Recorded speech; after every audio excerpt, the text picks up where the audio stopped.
Despite being 2.5 years younger than my sister, I have always felt like the older sibling. When I was a little kid, I didn't have the vocabulary for it.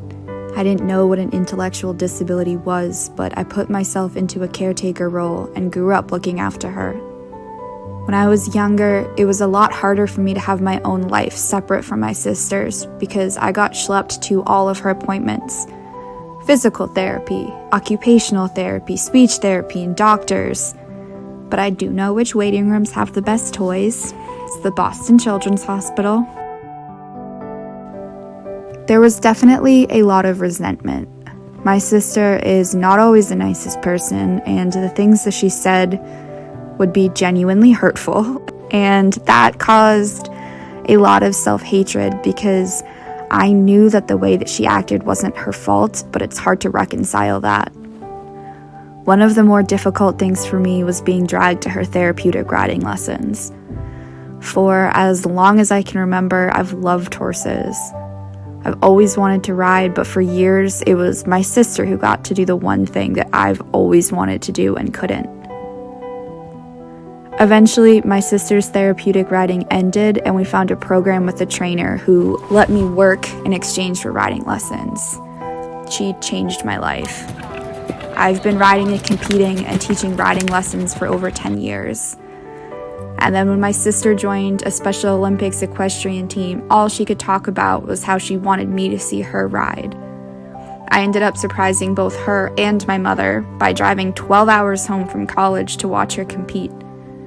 And when she won her first blue ribbon, I was the first person she wanted to show it to.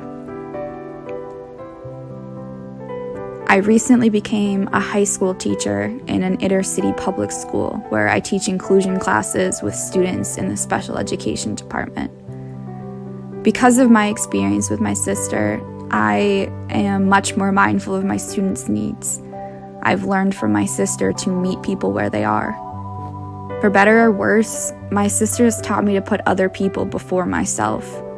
I am a better teacher and a better person because of her. I would gauge who my friends should be based on their reaction to my sister. If they treated her nicely, if they're kind, then that's someone who I keep in my life.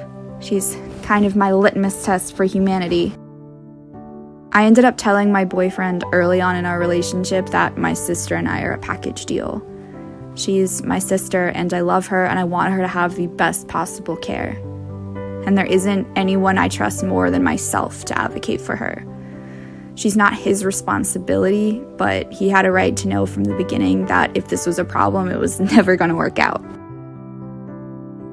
It's important for parents to make separate time for all of their children.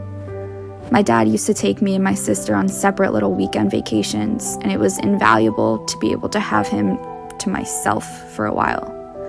And I spent a lot of time with my mom going on road trips at like 10:30 at night or spending hours in her office just talking through everything.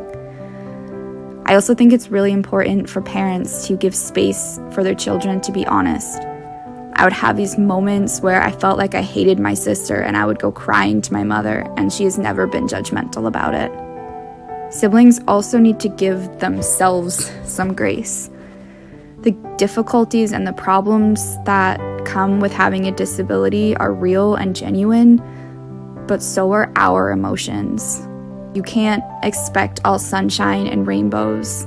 It's just not realistic, and you have to allow yourself to be okay with that.